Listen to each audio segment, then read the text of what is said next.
morning, everyone. Firstly, a thank you so much for everyone that's joined us for our master classes today.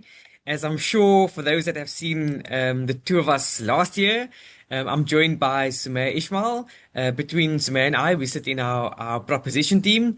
Sumaya looks after our front end, and I look after client experience. So today you've got a good team with you today. Before we kick things off, I haven't seen anyone or a lot of people for a little bit of time. So I'll maybe take the opportunity to say happy 2026. I hope it's not too late to say happy 2026. I hope the year is going to be a really good year for everyone. I hope there's lots of flows that you're seeing that comes across the innate way. And as always, our team is always available for you wherever you need any support. For those that have not joined these masterclasses before, maybe just one or two, maybe three important points about masterclasses. For the next few months, we're going to be delivering two masterclasses. It's basically been split between today's session, which I'll talk through in a second, around onboarding clients and some additional transactions, and then I'll talk in a few minutes around what the masterclass next week is about. So you are going to see them consistently over the next few months. If there's any topics and anything that you want us to cover, please let us know. We're always happy to go and tweak things around to make it feel and give you as much value as possible. The second thing is something we always get asked is CPD points/hours. It's a non-CPD hour event. So that's really important to mention from the onset.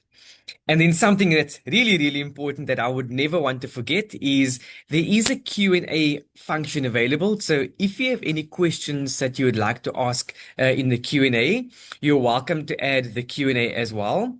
If you would like to, there's also the option to do reactions, and I'm going to add a reaction as an example. You'd have seen them coming up now. If you want to add some of the reactions, you're more than welcome to be as descriptive as you want to be. But as always, share some questions. If there's something that's burning on your heart that you'd like to ask, please let us know.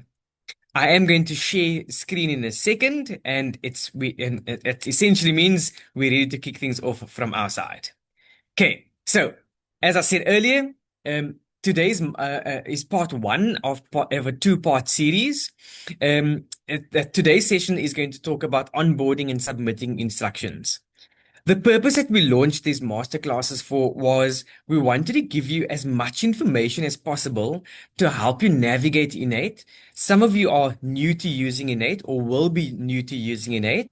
Some are comfortable using INN8 and maybe just looking for some additional support on there's a few questions or a few things that I need some help on, and we're happy to answer some of those questions as well. So during these sessions, as you heard, they are going to be run over the next sort of a couple of months and broken up into two masterclasses. What the two masterclasses are is today, right on top, you'll see me looking to my right. I've got a second screen open that I'll do the demo on. So as much as possible, I'll try and look into the camera. But in masterclass one, you can see we're doing an end-to-end view of onboarding your client. So we'll go through that onboarding client. We'll go through the activation process. And then we'll also touch on submitting a few instructions that'll make your life a lot easier using a digital investment platform, being the INN8 investment platform. We'll chat through a little bit around compliance and getting through the quotes and instruction confirmations. A little bit around the transfer process when we get into that section, and then what your client will see when they log in. So that's a little whirlwind of what we'll get through today. Again, anything important that you'd like us to talk through, please let us know. I'm also conscious that there are people that joins us for the very first time. So I'll maybe take just a minute or a minute or two to talk around INN8, who we are and how we've been positioned. As you know, INN8, we are all part of the investment platform, is part of the Standard Bank group. It's the platform that's going to be used across the group going forward. Basically, if I go back to the beginning, when we launched initially, we launched in 2017, and one of the key questions that we asked ourselves is this question: is what will it take for the next generation of wealth managers to achieve success? And we knew that we wanted to build an investment platform around you as an advisor, around your firm, around how you operate, and with this pure almost focus in mind of, can you be as advice inspired as possible? We then said, if you want to be as advice inspired as possible, you want to build a platform, not only surrounding how an advisor operates and how you operate inside your office, but we wanted to change the way people consume an investment platform and how business is written at Innate. So, as you heard me speak a little bit earlier, we offer a digital investment platform. So, we try to look at the digital investment landscape, reduce as much of the friction as possible. We try to almost oversimplify some of the journeys that we've built. And I guess that the core of building an investment platform is, can you build it with really good technology that looks ahead into the future, that's a cost effective and a scalable investment platform? That naturally comes with a guiding principle. And as I said a little bit earlier, that guiding principle is, we want to um, we want to place you at the center of the way we do things. We want to be a South African leading investment platform that looks at you as an advisor, as a wealth manager, and build everything around what you and how you operate. I guess we almost thought about it in a few other components. We said, what is it that makes you look as good as possible in front of your clients when you present an investment platform to them? And one of the things that we thought about from the onset is that purpose around, we want to fit into your way of work. We want to feel as though we're a strategic partner, but also want to make sure that we don't almost try to deviate as much as possible. And I know there's a few things in the investment world, or the way we've built, that slightly maybe deviates from your process a little bit. Paperwork being one of them, being, can we be as digital and as paperless as possible? And I know that comes with a little bit of change management, but I'm hoping for those that have used the platform, that saving of paper makes a massive difference. What we've also tried to do is, if you could build a digital investment platform, can you fit into that compliance world as much as we can? So can we help you be as compliant as possible? And then, being digital, we wanted to be 24/7 available. A platform where you can transact 24/7. I'll speak a little bit later around also getting access to a portion of an investment that's also available 24/7, i.e., as in the example in this case is, can you get access to money that trades outside of the normal investment trading cycle? And I'll promise to remember to go through that example a little bit later. But then the important part is, like, we want to be your partner, as I'm saying over here. And being your partner is, can you make things as simple as possible, as transparent as possible, as easy to use? And then, as I said earlier, we want to collaborate with you. These sessions are also part of collaboration, where you're finding things are working or not working. Please let us know. We've got one entry point. You email a hello@innate.co.za, or you contact us on one number. We've gotten away with the complexity of you phoning multiple people or multiple numbers that you'd need to remember. Maybe just before I go through some of the details, is I do want to just give us a little bit of a view of what's possible within Innate. So if I go to my right hand side, I'm going to quickly add the pointer, if that would help, just show you where I am. Okay, so I'm going to start on the top left. Instructions that can be submitted, I'm going to go almost top down, is when you go into Innate, you've got the option of creating your client. That creation of that client is a once-off creation. You will use that client for all the other journeys going forward. So if, for example, Robin is your client, you create me once.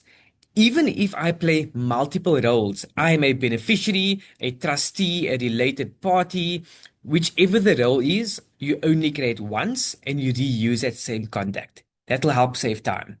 The new business and top-up journeys are all automated into the web. We've built all the rules into the web, which I'll talk through in a second.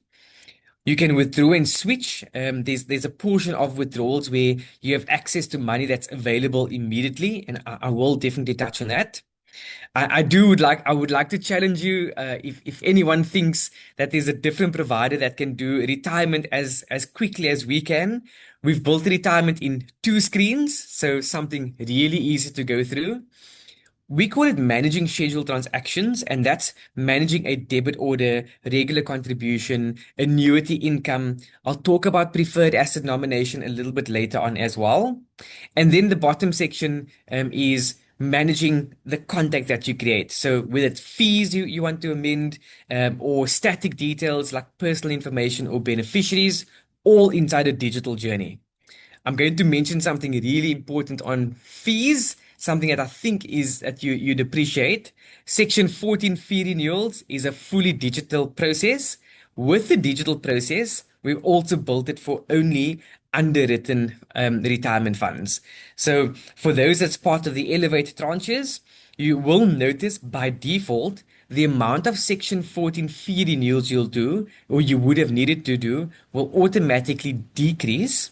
So decrease, I'm specifically mentioning decrease there because you won't have to do too many because we've done some nice cleanup work for you to make sure that you're only doing the remediation for the accounts that you need to. Some of the nuanced scenarios that I've spoken about before, when we call blended account, that is essentially you can have one account in model, multiple models, or model and funds, multiple model and multiple funds. You've got options for third party to contribute. We've got a really nice journey of consolidating accounts. So as an example, Robin has 3 investment accounts. You want to consolidate it into one account. We've got a really nice digital journey for that as well.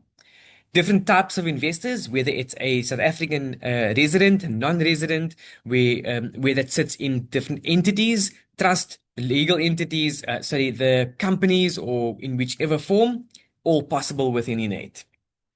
Combining voluntary and compulsory money, you'll know that some platforms don't allow you to combine what's called voluntary and compulsory. Voluntary money is like a Section 14 transfer. You have money at a different provider that you're investing into INN8, and the client also wants to contribute with a lump sum and or regular contribution / debit order that you can all combine into one account. If you want to close accounts, you can close accounts as in close the account number down. It's all in a journey. Choosing what to do with your regular contributions if you're switching. So you can say in our switch journey, it will automatically pick up whether the client has a regular contribution, and we give you 3 simple buttons on the web. 1, let the debit order follow the switch assets. 2, let me keep the debit order unchanged. Or 3, let me choose completely new assets, all in one journey. Some of the key benefits is any day transacting, so no calendar days, i.e., this platform is available 24/7. You also have the option of a cash account, which, well, currently it's defaulted to 2%. I will talk about that in a second. But you also have the option of trading whenever you wish to do, no calendar dates, i.e., if a DFM, a discretionary fund manager that manages models, is rebalancing a model, you can still transact on that account. So lots of flexibility. We call them subsequent transactions. So if you want to submit a switch now and a withdrawal later, at the same time, on the same day before they trade, that can be done on the web. Smart queuing, I just spoke about, is we basically queue these things as first in, first out. So we allow you to do things like a switch and a withdrawal.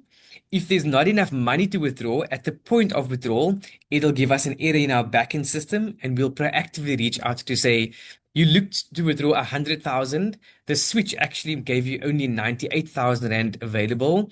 We'd need to make a decision on what happens going forward.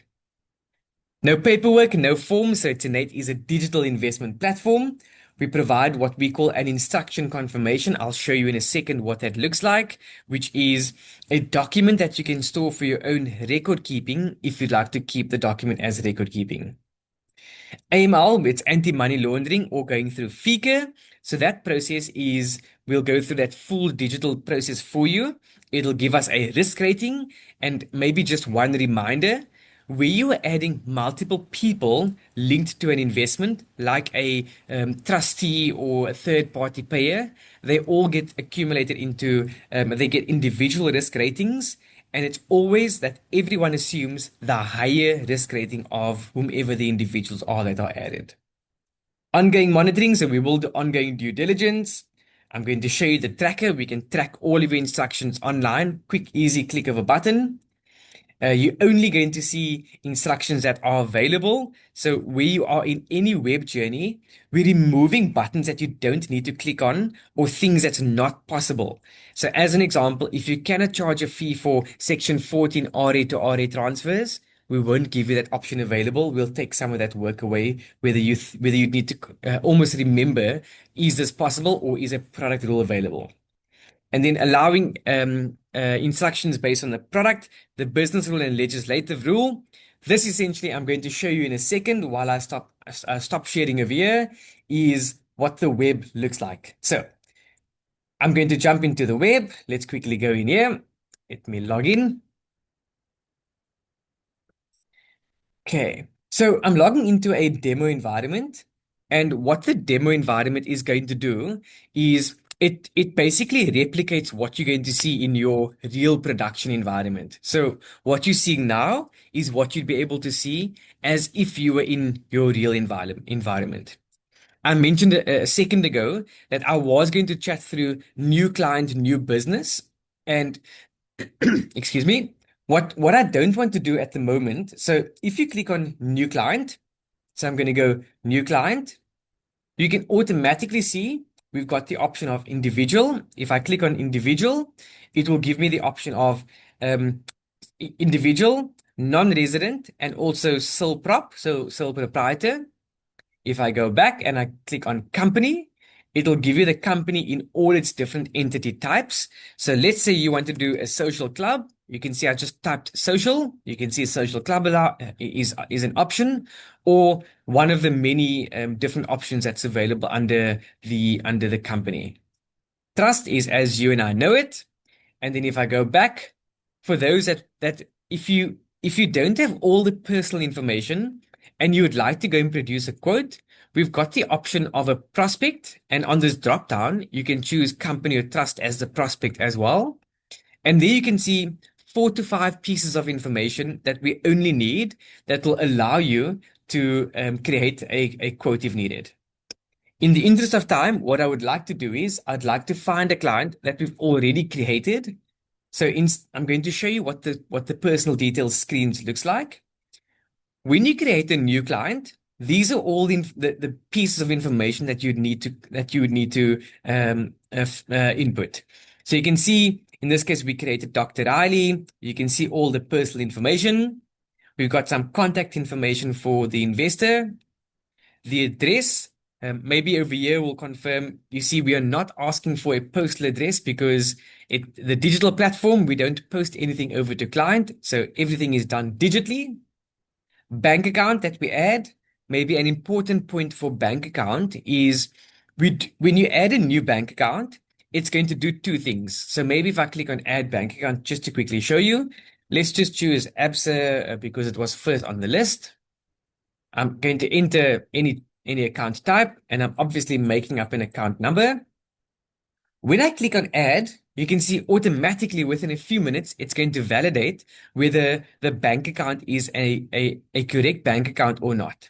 What it's doing at the moment is it's saying, check all of the personal info, the information captured. Have a look at client name, in this case, Dr. Zach Riley. Link it to the ID number. Does that bank account exist? So we'll do an auto verification for you on the web. And then we also need your client to approve all bank accounts that are added. So where you add a bank account, your client will get a separate process or a separate digital journey to approve the bank account that gets created.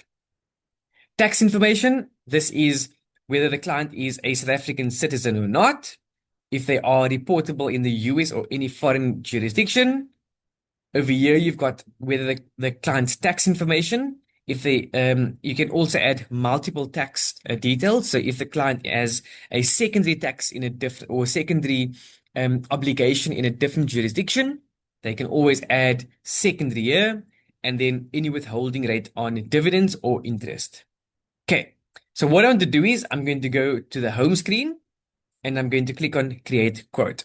So create quote, I'm going to find Dr. Riley that I had showed you the personal information for before. I'm going to click on select because this is the client that I found. And now I'm going to choose the product. So I spoke about the transfer process a little bit earlier. So to show you that transfer process, I'm going to choose the RA. Purpose of investment, you can choose whichever. So let's say it's working investment of my working capital. Then on the top, you can see what we've got option at the top is what we call the Jubilee line. What that Jubilee line says is, where are you in your journey?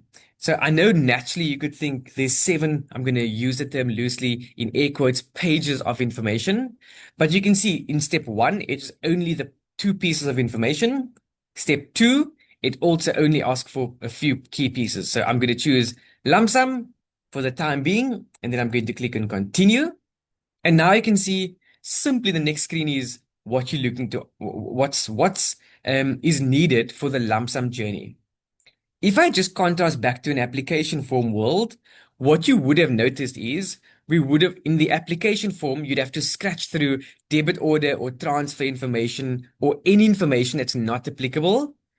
At INN8, as you go through steps 1, 2, 3, and 4, we're automatically building the next screen. So step 1 will tell you what you need in step 2.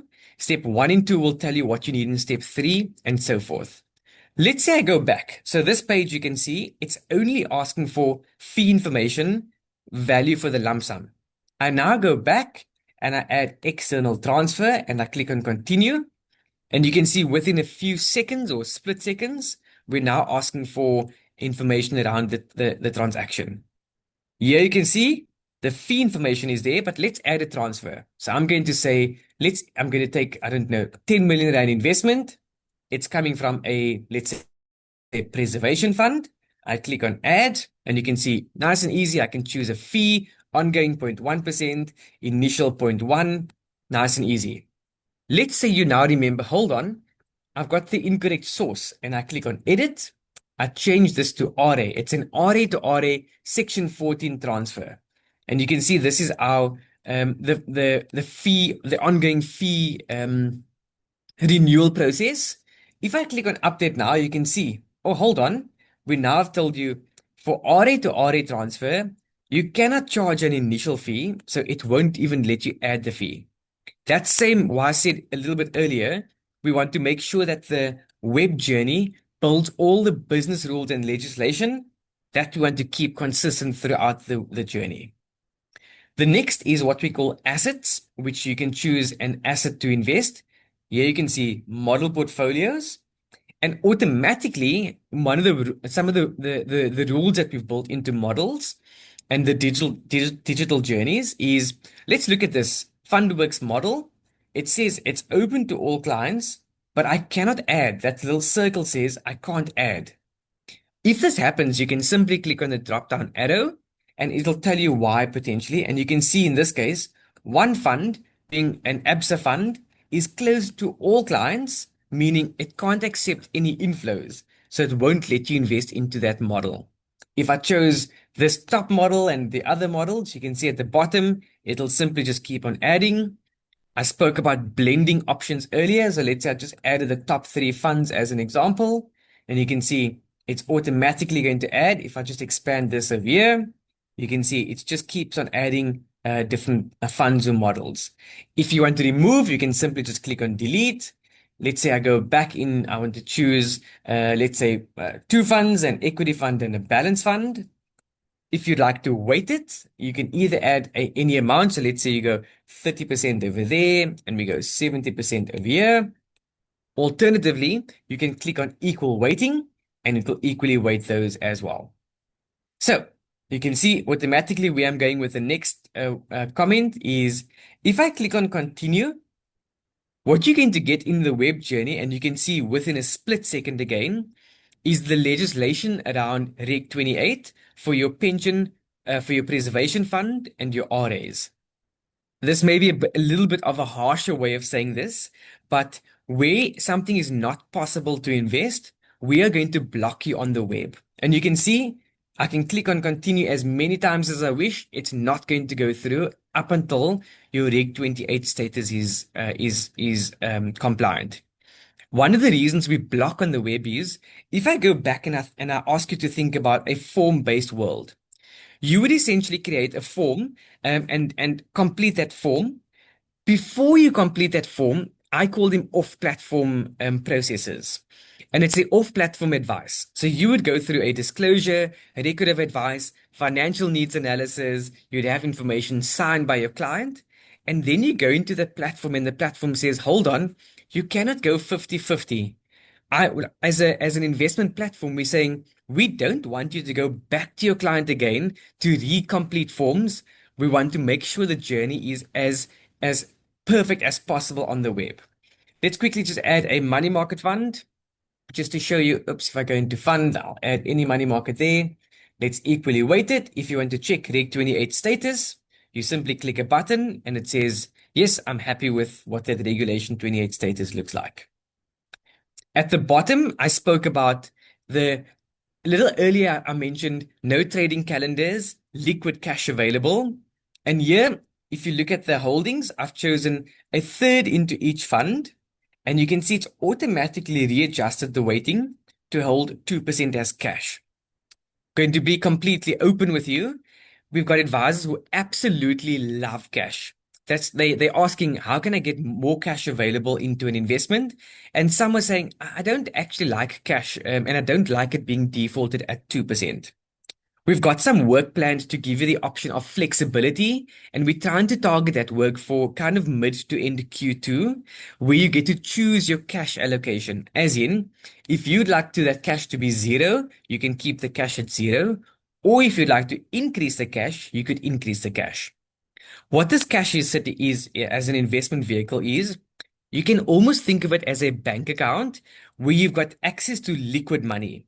Liquid money meaning even if you transact after the cutoff time on any given day, it's going to make sure that it's going to go and trade that asset. So I'm going to give you an example, not to belabor the point, is if you submitted this instruction on Friday at 9 p.m. the evening, it's going to transact and sell money out of cash on that same day, as in 9 p.m., because that money is completely liquid. We are going to automatically go and trigger out that payment to client, and we more than likely will pay a little bit later that same day. So we had a scenario before where someone submitted an instruction at 3 o'clock on a Friday, and we processed the payment 2 hours later. That is unheard of in the platform world where you're processing these instructions out of an investment account on the same day, and that money will take between 24, like maybe 24, max 48 hours to reflect in client bank account. Why I say 48 hours is today, Friday was day one, and Saturday being a non working day, that money would still be available as long as the bank is clearing that money. So that's the big benefit of using cash, or one of the benefits is liquid access to money.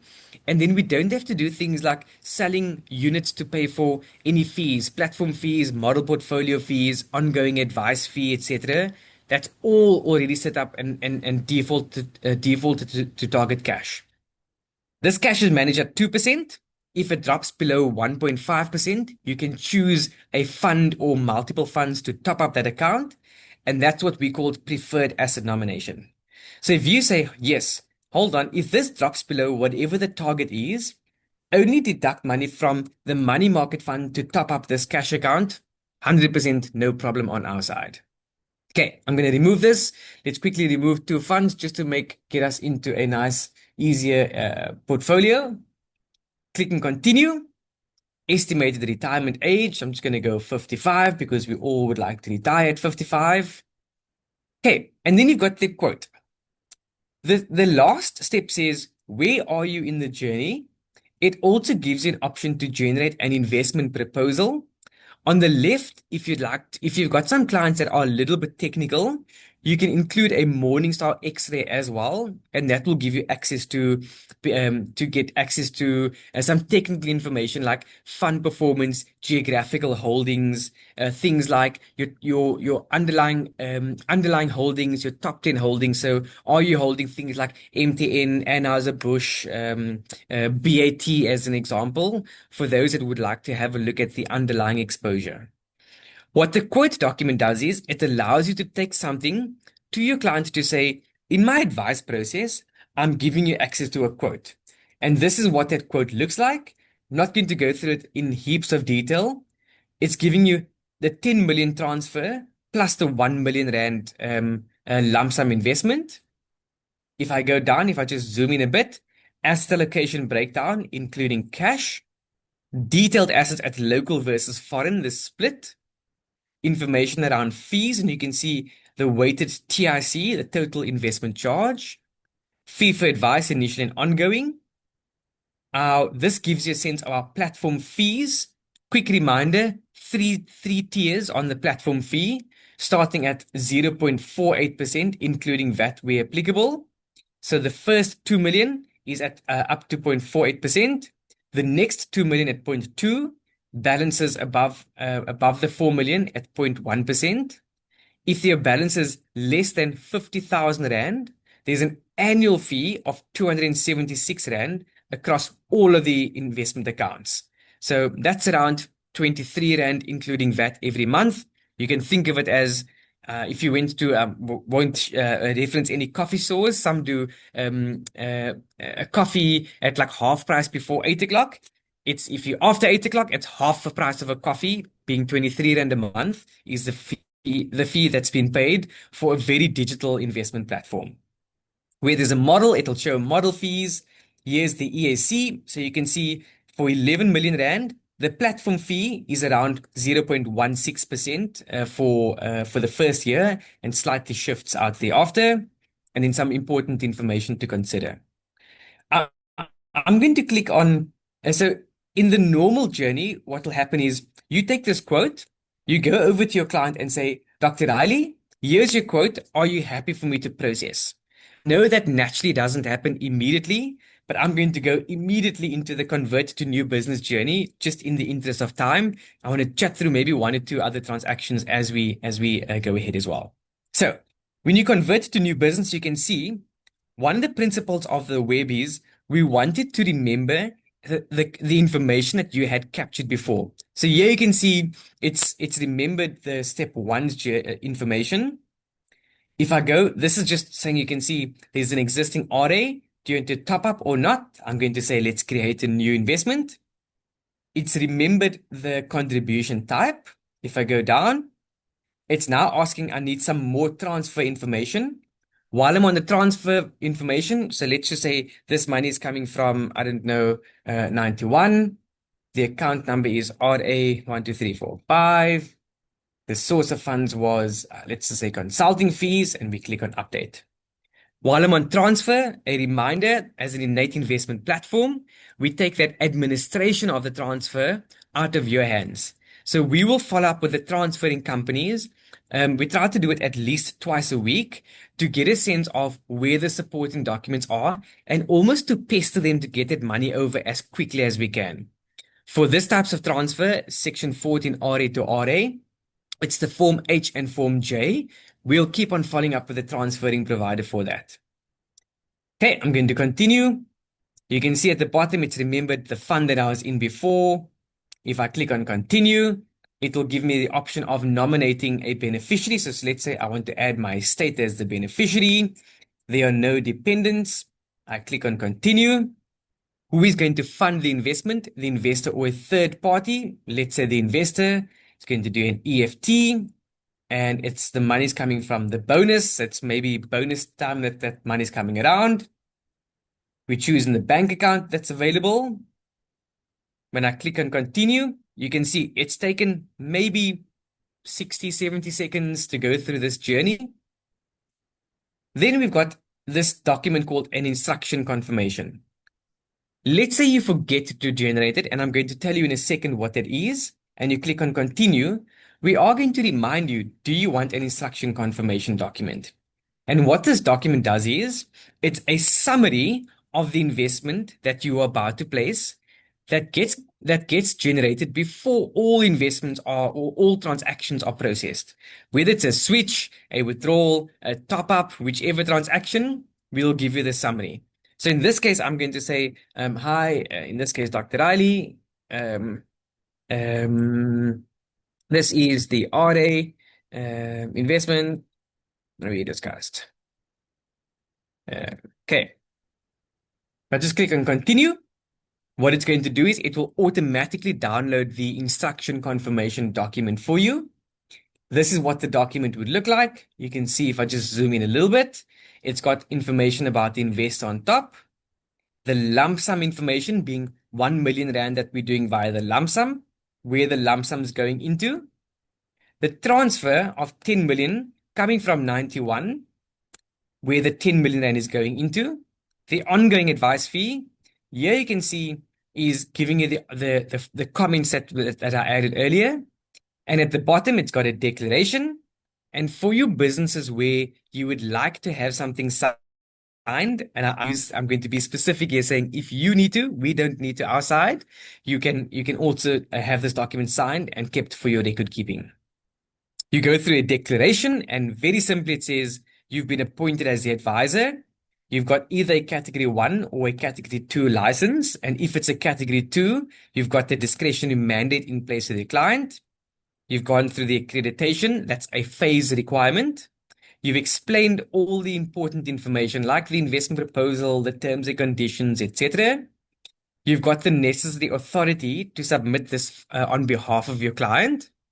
Um, if it's a third party, that third party is aware that that they're contributing on behalf of client and is given the consent to make payments on their behalf. Puppy, I'm sure you know there's a puppy disclaimer in everything we go through these days. And then you've gone through the process to identify a client via FICA. As a business, we can request to see the evidence. We can suspend the instruction if we aren't happy and update the terms and conditions at any point. In this case, all you do is at this time, you click on the submit button and it will automatically submit. What it'll also do is we don't have an operations team in our back-end office that's going to click and see what are we doing, how are we doing, what things looks like. It all works perfectly it gets almost captured automatically. We call them straight through processing, and it'll give you access to all the information that's needed. And here you can see as quickly as maybe 15 or 20 seconds, we've processed the new business. We've given an account number. And if you need to, you can upload any supporting documents. I know naturally the question could be, Robin, I submitted this thing 2 or 3 days ago. How do I know what the status is? I'm going to click on the home button. Let's go under track instructions. And here, what we've got the option to do is go and track all the instructions that's submitted. So let's say you want to go and track all the instructions that you were completed, those that's open, and show me all the open instructions. If you don't want to go and look for, let me only see Dr. Riley's instruction as an example. I want to have a look at everything that's open that I need to maybe pay attention to. Maybe there's something that I need my client to do, or maybe there's something we need to do as a business. It'll give you all the information. I'm really happy, and I'm hoping to see lots of the reactions coming across now. When we talk about a real-time platform, you can see maybe a minute ago I submitted this instruction for Dr. Riley. You can see within a minute we've already got access to being able to track the instructions via the tracker. Any of the statuses that's over here will automatically update as our operations team is moving through and doing the work on their side. So as an example, if we get the Form H now at 9:38 and our operations team says, I'm happy with the Form H, move to the next step, which is Form J. Literally in real time, it's going to update via your tracker. If you've got any older quotes, you can see there's a status over here that says in draft. So let's go and look at an old one. Here we go, I don't know, 18th of December top up. If you actually, I'm not going to submit this, you can simply click on delete, and you can delete that one line, and it won't be available for you as well as you move ahead. If I just maybe go forward a little bit, you can see change of banking details of there. Here's another, maybe let's see if I can find another instruction. Here's a withdrawal instruction in progress. I click on view status. It'll tell you exactly where we are right now. So here you can see there's no session on the account. We are in progress. We haven't paid client as yet. So you can then say, hold on. Let's say you submitted this thing 3 days ago. And what's the reason it's taking this long? It'll give you a very clear guidance or very clear indication of where that transaction is as well. So this tracker, let it be the place that you go and live as well. This is for all in progress. You can also go say, show me all the completed instructions that were submitted over, let's say, the last 60 days as an example. And here you could also say, hold on, I'm expecting to see, let's say, Dr. Riley's investment to be completed. And here you can see, hold on, okay, this RA or this instruction was completed. So we are okay with the completed instructions. At the beginning of the conversation, and I'm also conscious of time, I mentioned we'll keep some questions open in the Q&A. So thank you for those that are sending questions. I want to go through maybe one or two journeys, and then I want to tackle some of the questions. The journey I wanted to go through is changing static information. So maybe an FYI, if I go in, you can either search under Riley and find Riley, and I click on search, you'll find Dr. Riley. We have something called a wildcard search. If you just click this magnifying glass without any text in, it'll give you all the information for all of your clients that's loaded. And you can see I created myself as a client as well. But let's go back to Dr. Riley. If you wanted to change any personal information, this is where you click on View Client Details. And here you can change as many of the information that you would need. So if, for example, the client is moved and is no longer a citizen, any of the contact numbers have changed, any address information, you can simply change the information. Or let's say, maybe make the address. So you decide this person's moved from this street. So let's say I'm going to go and say, let's go INN8 Grove Exchange. And this is in Claremont. Oops. Okay, let's remove that. This is now moving to Cape Town. South Africa, can't even remember the postcode here, but let's go 1, 2, 3, 4. You simply click on save and exit. And that's as easy as changing static information. You simply log into the line, log into view client details, you change the address, or you change some personal information, and it will automatically change online as well. So you can see, nice and easy, this is a view of what the account looks like. So changing personal information, really easy process. I wanted to chat through some of the other static information. So I'm going to go into a living annuity account. So if I go down, here's, you can see living annuity. I click on view. Some of the other static information is like changing beneficiaries. So we call them relationships because it's a relationship that exists within that account. On the right-hand side, under I want to, you can see it says manage account relationships. I'm going to click on manage an account relationship. It'll then bring the relationships that's been created. So here you can see there are 3 beneficiaries on this living annuity. Let's say I want to delete this beneficiary. I'm going to keep my estate. I'm going to delete this person. You can either add a new beneficiary from scratch, or you can search an existing. So I go search. So as you saw earlier, I created myself as a person, maybe more than one time. I click on select. I can choose the percentage. So let's just go, I'm going to go 30% to my estate, 70% to a nominated beneficiary. I click on save. Let's just quickly see. Okay, let me quickly go back there. Family member, I think it was. Let's go. Let's quickly amend. Let's see what's going to get me in. Okay, so all you do is you change the relationship.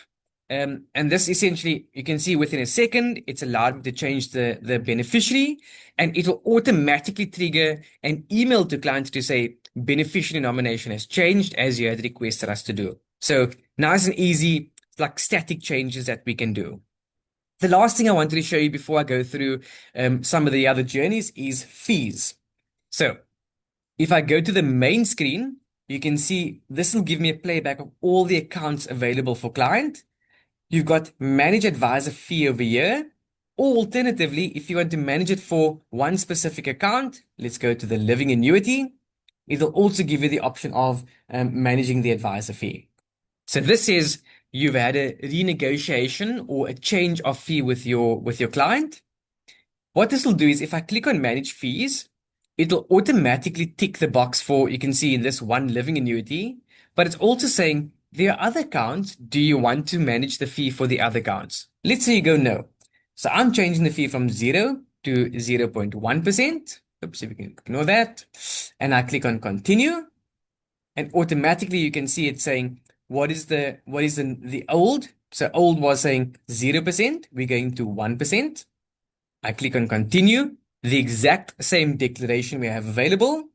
When I click on confirm fees, oops, someone just maybe logged me off quickly. Let's see if I can get back into that account. So just quickly recognize my face. I'll jump back into that journey in a second. Sometimes the facial recognition doesn't want to work while I'm talking. Let's quickly go back.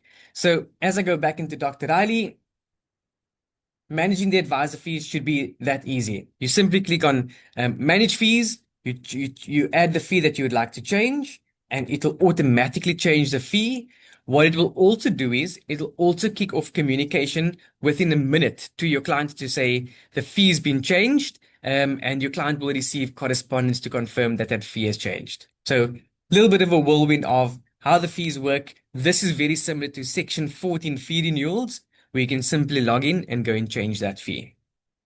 Okay. So Maya, I'm very conscious. I share a lot of content. I want to make sure that I know there's lots of questions. Can we maybe go over to to FAQ, the Q&A in at this time? Yes, please. So we've got quite a few questions related to the demo and the new business journey. So I want to try and start there, if that's okay.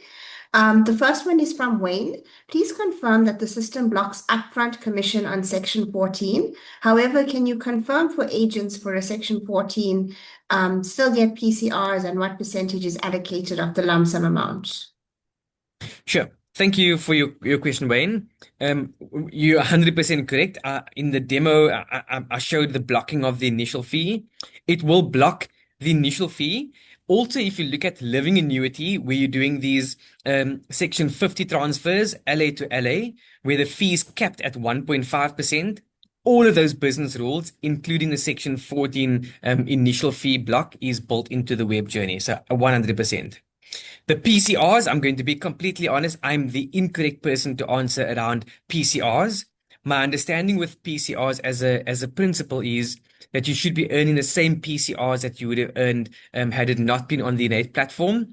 But maybe what I can do, Wayne, is between Samaya and I, we can take your details and maybe get one of the distribution teams or regional managers to reach out, because I saw like a two-page around PCRs, how it's earned, how it's accrued, etc. My understanding is you should not be negatively impacted by using the net investment platform.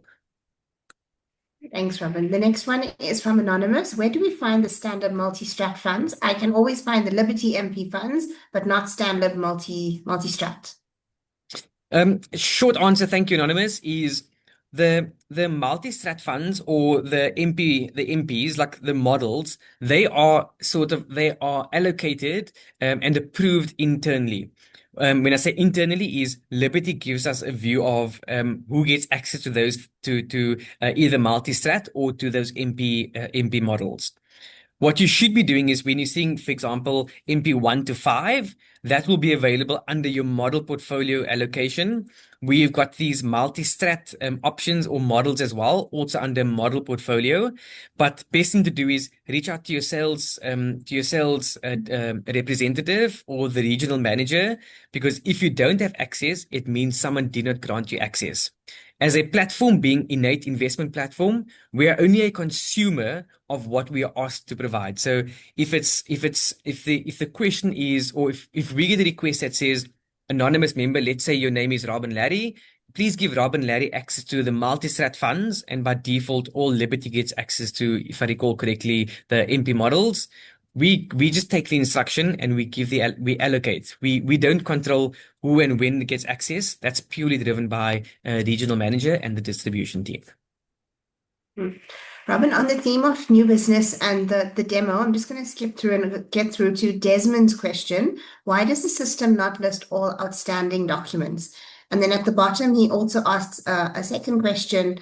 Oh, I see that's gone for a few minutes. I'll get back to it in a minute. Okay. It's such an thanks, Desmond, for the question. It's a really interesting question, because what we do, and I should have demoed in a second, is when you go into the web is we only know what we know at the point of submitting the instruction. So we can tell you, as an example, for an individual, the supporting documents that we need is a copy of the ID. And let's say you upload the copy of the ID, that can be done via the tracker. There's also subsequent things that happens, which is, let's say it's a section 14 transfer, like the RA to RA transfer. It's only once you actually trigger that instruction will it tell the back office or our backend system which journey this must go through. And it also gives our operations consultants the option to go and double check that the information is correct. I'm going to give you one small example. Let's say you said this is an underwritten RA to RA account, or maybe let me use a different example. It's a living annuity investment. It's a retirement from a retirement fund into a living annuity, and it's not a Section 50 LA to LA transfer. Why the web doesn't tell you up front is our operations consultant in the back end will first review the instruction, have a look at some of the supporting documents, and then almost direct the like your if you think of the traffic or the workflow into one direction that says this is the supporting documents that you'd need. So when you submit it initially, we'll tell you up front there's a handful of documents needed, and then as the workflow progresses, it's going to tell you this is where we need things. However, in the tracker where you are there, this should always give you the really a good indication of generally the supporting documents that you would need. Like section 50, we need annexures. It will tell you in the tracker that we need annexures at some point. So hopefully the tracker would help answer some of those questions as well, Desmond. Okay, Desmond's other question, I found it now, is can a minor without a bank account have their own investment? Okay. Short answer is yes, a minor can invest without a bank account. Any investor can invest without their own bank account. If you use the platform before, Desmond, bank accounts were mandatory at some point. With feedback from advisors, this is not a thing with other platforms, so we made it possible that a minor or any investor, minor or major or legal entity, can invest without a bank account. Maybe the caveat over here, just worthwhile throwing in, is tax numbers are currently mandatory for minors. SARS is applying a lot of pressure to make tax numbers mandatory for everyone, and that's the only caveat I'm going to add is that tax number is mandatory currently. Thanks. There is another question as well around, does all this link to Workbench from Anonymous? Thank you, Anonymous. The short answer is we built Workbench in multiple phases. Short answer is not all of it as yet. We've built your create client journey, your create quote, convert quote to new business, or create new business is in Workbench. That was phase one. Phase two, we're discussing with compliance teams and some of the leaders around what that phase two looks like. Phase two could be withdrawal plus switch plus manage some transactions. But phase one is built. Phase two is something that's still going through priority at the moment. A question from Denisani. Hi, Robin. I noticed that clients cannot create their login details using their cell phones. Is that going to change going forward? That's interesting. That's a lovely question. Thanks, Denisani. So the login process, firstly, should be what we call responsive, which means if you access the login on a mobile phone, it should still present itself like a what the web looks like. What we are thinking about, and Sumaya, maybe I'm going to ask you maybe to comment for a second around how we're thinking about the onboarding journey. Maybe Sumaya, are you happy to give like just a minute or two around your thinking on how we solve onboarding and some of the feedback we've had from advisors? Yes, absolutely. So we're very much aware of the concerns and the many different types of clients that are trying to log in. We're thinking about it in two different ways. The first phase is on allowing clients to self-register on the INN8 website. I find this an interesting question because we do have numbers and stats that track how clients are able to interact with the website on different devices and different browsers as well. So I really would appreciate more detail if possible, and I'm happy to share my email as well, Denisani. But to go back to the question, so we are looking at multiple ways in which a client can be onboarded, which includes things like sending an OTP where you'd be able to log in, and also consider things like WhatsApp. How can you onboard a client and you wouldn't really require going onto the website. But again, please let me know about the responsiveness on a device, what the device is, and I'd really like to investigate that further. Thank you. The next question is from Wayne. On beneficiary changes, is the client the only authorized person to change that? There is a digital trace, or if they ask us to do it, how do we keep compliant? Do we load change and they get email to confirm, which creates a digital confirmation and legal trace? It's a really good question. Thank you, Wayne. So, the part that I completely overlooked earlier, apologies, is clients cannot submit transactions. They have what we call read-only access. And one of the principles we built there, Wayne, is that we didn't want you to be in the place or in the dark where client does something that you aren't aware of. That beneficiary change is what happens is your client lets you know, hi Wayne, please change beneficiary to Rob and Larry, and you change the beneficiary. There's two pieces of work, two links to that. The first is, or maybe three, excuse me. The first is when you change that, your client will receive an email on the same day to confirm, excuse me, that the beneficiary was changed. There's a second piece that we are trying to see if we can prioritize as quickly as we can, is also provide a PDF in the document library to confirm what the details of the change has been. You always have access to see what the change has been. So if you went to Dr. Riley, that's the one I went to a little bit earlier, you can always see the beneficiaries that's nominated. The last part is the tracking is under the tracker, you'd also be able to see beneficiary changes. So if you went into the tracker to see, show me the beneficiary changes that were done, it'll also give you access to it. So three parts. One is email will be sent out on the same day. Two is enhancement coming, that the PDF will be generated via this document library over here. And three, it's available in the tracker for you to see as well. Thank you. The next one is from Graham. Currently uploading docs Fika is a problem. More than one page is PDF too big. We then have to download individual pages. Is this problem now sorted? Thank you, Graham. A good question. And I do, sorry for the frustration. We feel it on our side as well. We've had work very recently be prioritized to increase the size, firstly, which is currently the limit is 2 megabytes. We want to increase that to 4 or 5 times that to around 10 megabytes. And then we also want to make sure you can do multiple document uploads, maybe at the same time with different formats of the document. So where it's too small at the moment, I know it's a pain. I promise you, I tried to upload a copy of an ID that was a picture on a mobile phone that was 2.8 megs, and I had to go and see how I can reduce the size. So I feel the pain with you as well.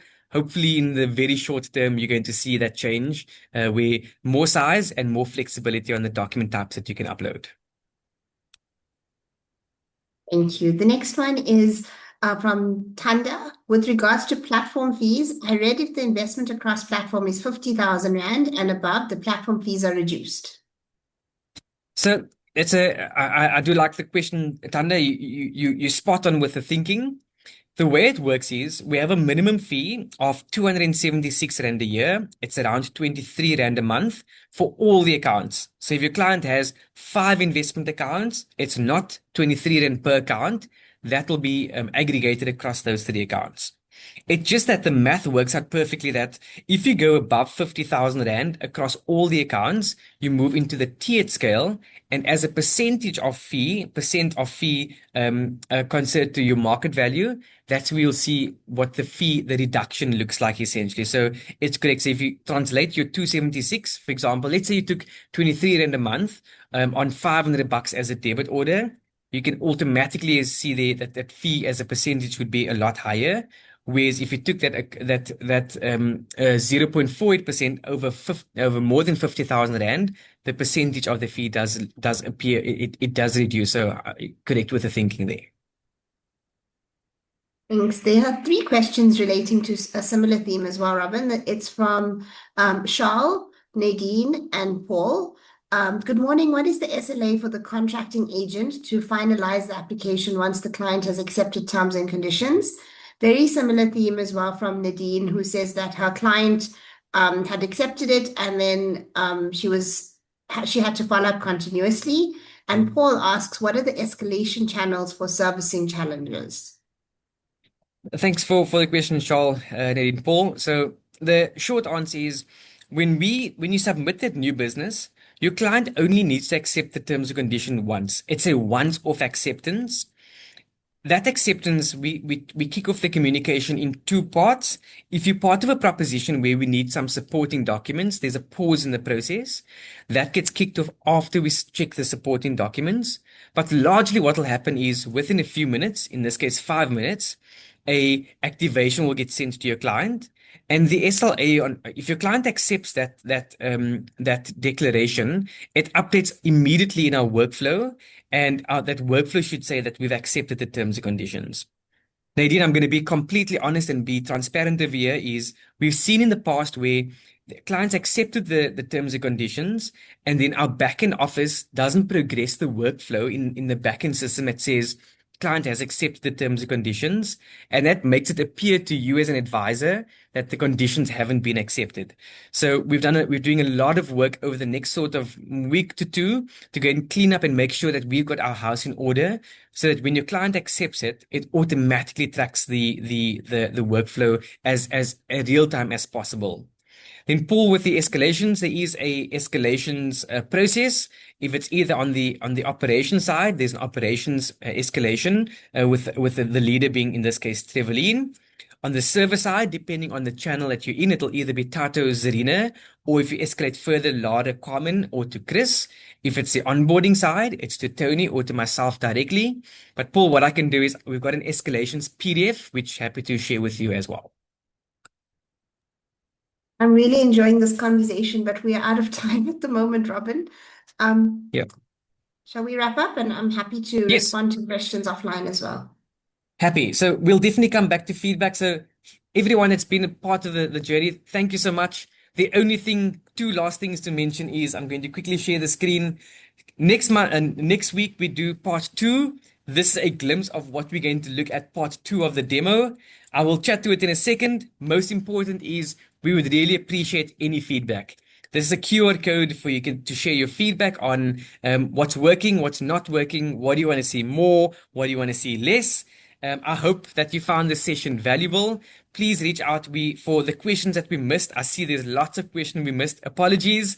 We will make sure we get feedback over to you via email on those questions. Please share any feedback that you have with us, and I look forward to seeing you as part of Masterclass number 2 next week. For now, thank you so much. Have a nice day further. Thank you, everyone.